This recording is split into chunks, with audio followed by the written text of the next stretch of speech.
अजित पवार यांनी ज्या व्हीएसआर व्हेंचर्स कंपनीच्या विमानानं प्रवास केला त्याच कंपनीवरती इंटरनॅशनल सेफ्टी स्टँडर्डनुसार युरोपियन युनियननं बंदी घातली होती अशी माहिती एका इंग्रजी वृत्तपत्रानं दिली आहे।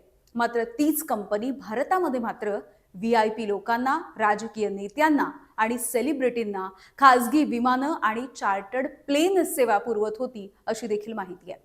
2023 मध्ये याच व्हीएसआर कंपनीच्या लिअरजेट 45 या विमानाचा मुंबई विमानतळावरती अपघात देखील झाला होता। त्यावेळेला विशाखापट्टणम वरून येणारं विमान मुंबईमधल्या छत्रपती शिवाजी महाराज आंतरराष्ट्रीय विमानतळावरती पाऊस आणि कमी दृश्यमानता यामुळे क्रॅश झालं होतं। क्रॅश झाल्याच्या नंतर या विमानाला भीषण आग देखील लागली। मात्र पाऊस असल्यामुळे ही आग लवकर विझली आणि सुदैवानं त्यावेळेला जीवितहानी टळली। मात्र याच विमानाच्या अपघातामध्ये 8 जण गंभीर जखमी झाले होते। मुंबईमध्ये ही घटना घडली आणि याच व्हीएसआर कंपनीच्या अपघाताची दखल तिकडे युरोपियन देशांमध्ये घेतली गेली आणि याच व्हीएसआर कंपनीवरती युरोपियन देशांनी पूर्णपणे बंदी घातली।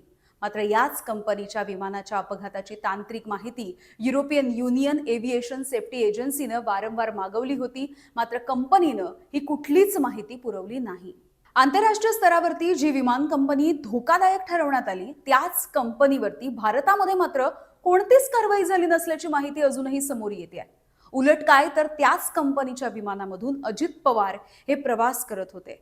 अजित पवार यांच्या राष्ट्रवादीमधल्या अनेक नेत्यांनी याच मुद्द्यावरून काही सवालही विचारले आहेत। त्यामुळे आता अपघातग्रस्त विमानाचा ब्लॅक बॉक्स तर सापडलेला आहे, याचमधून अधिकची माहिती समोर येऊ शकते।